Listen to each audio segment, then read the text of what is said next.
welcome to Disney Day 16. Today we will be reviewing and rating The Rescuers.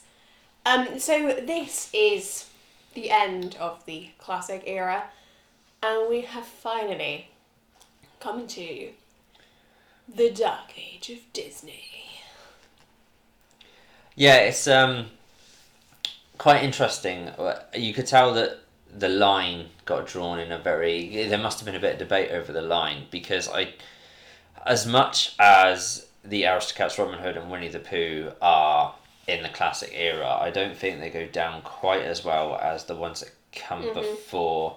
Like, personally, I think The Sword and the Stone was the one where Disney probably first lost touch with that spark, but they managed to save it with some strong entries with Aristocats and Robin Hood, and I guess and the Jungle Book. And the Jungle Book, and I guess Winnie the Pooh is kind of like cult status. Like, the characters are classic if the film is lacking. So I guess that's why Winnie the Pooh is where the line was drawn. And for those of you who don't understand what we're referring to when we talk about the Dark Ages of Disney, it's the next five upcoming films in the Dark Age of Disney. And just to add a little bit of context to that, the actual company was going through a pretty rough time.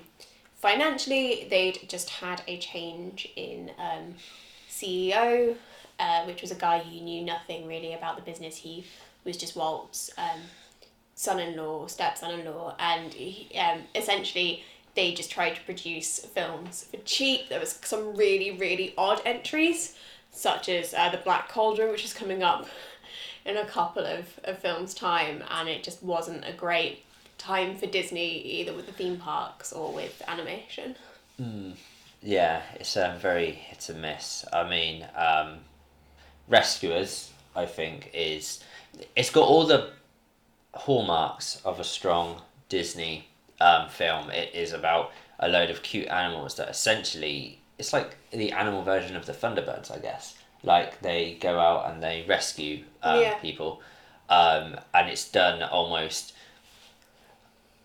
like it's done like a secret society. Like, there's like a little UN meeting of mice, and then they go out and take on dangerous missions. It's kind of a fun idea. Yeah, I mean, I don't have a lot to say about The Rescuers because I really don't like it. Sorry, people that do. I came to watch this film when I was either 19 or 20. I was pitched into watching it by my best friend at the time, who it was her favourite film, and I was just like, it was just really boring.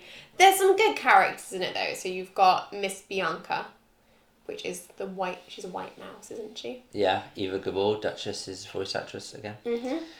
And then you've got Bernard the American, and it's kind of like the American mouse is paired with like the Swedish mouse. It's kind of like quite a fun twist on the classic spy trope where like the two separate agencies have to work together for missing a child's abducted penny.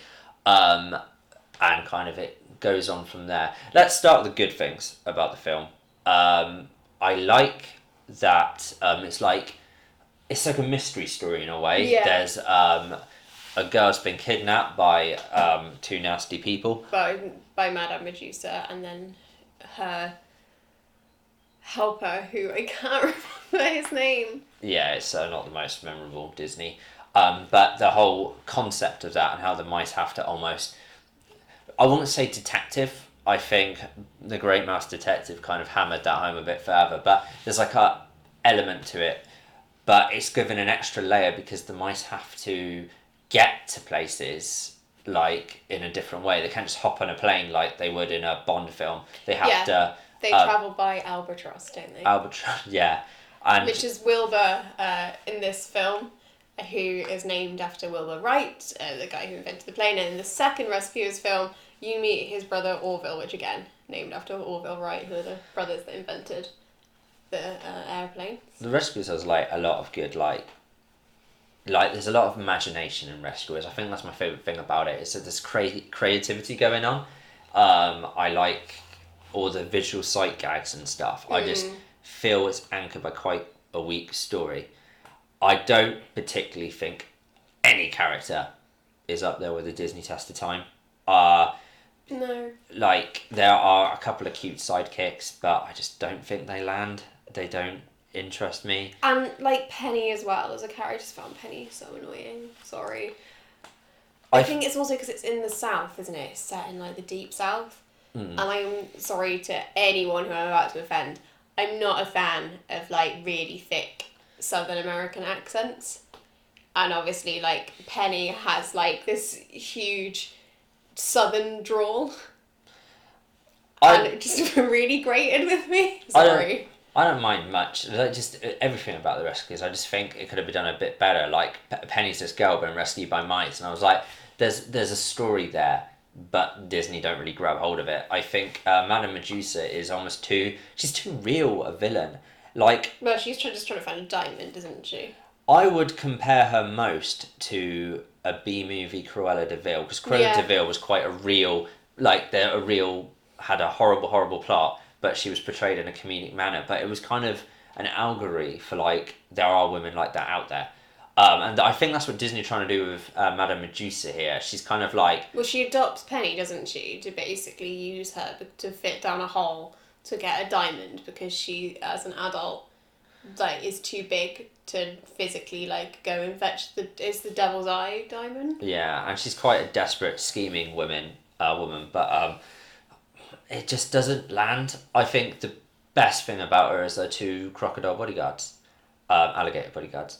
Yeah. Like they're at the start, they're quite a good mix between terrifying and funny. But the longer the film goes on, they kind of become more funny than scary. So eventually, even the alligators just lose the plot for me. I just definitely, which we'll get on to the sequel eventually in like 6 films' time.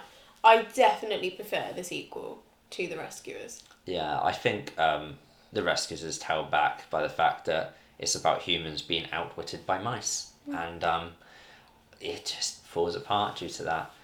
Yeah, should we do a fun fact? Yeah, fun fact. So I have 2 fun facts for this one. So the popularity of The Rescuers almost led to a TV show, but that was scrapped when they made The Rescuers Down Under in the 90s. However, the TV show still went ahead, but with Chip and Dale in instead of Miss Bianca and Bernard, and it was Chip and Dale Rescue Rangers. There is also, this is my favourite fact, the 1999 VHS was recalled due to the insertion of a topless woman 38 minutes into the film. Yeah, the one thing that film had going for it, and they cut it. So yeah, they got rid of it. Yeah. Ratings? I was going to rate it quite highly, but again, the nipples were cut, so I'm going to go with a 3. Oh, okay. I'll give it a 4. I'm not going to go that low. Okay. I think like it's a little bit creative, but I just think it's loads of style, no substance. I think you need that story at the heart of it to make it work, and Rescuers doesn't have that. Yeah. And with that, we are off. Have a magical rest of your day.